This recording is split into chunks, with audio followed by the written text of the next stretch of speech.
ఆ ప్రేమను నేను ఇచ్చే ఈ వనరులన్నీ ఈ భూమిని అంతటిని మీరు వేయాలండి, మీరు మంచిగా వాడుకోనండి అని మనకిచ్చాడు. సో ఇందులో పాపం ఎక్కడొచ్చింది? అంతా బాగానే ఉంది, ఇందులో పాపమే ఉంది. పాపం ఎక్కడ ప్రారంభమైందంటే దేవుడైన యేసుక్రీస్తు ఒక మాట చెప్పాడు. ఏమని? ఇదిగో ఇక్కడ ఉన్న అన్ని మీరు తినండి, కానీ అదిగోండి ఆ చివర ఒక చెట్టు ఉంది కదా, అది మాత్రం తినొద్దు అని చెప్పాడు. ఎవరు చెప్పింది ఇది? దేవుడు చెప్పాడు. ఏమని?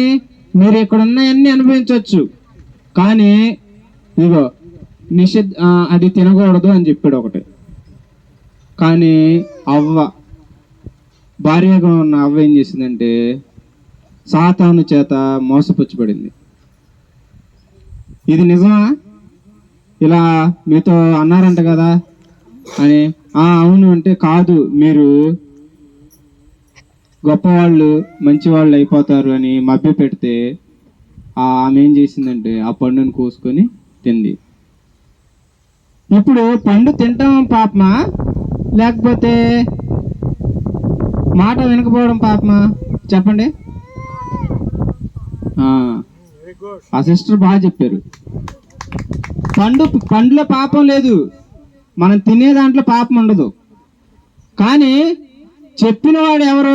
యేసుక్రీస్తు. ఏమని చెప్తున్నాడు? అది చేయొద్దు, అది తినొద్దు అని అన్నాడు, అంతే.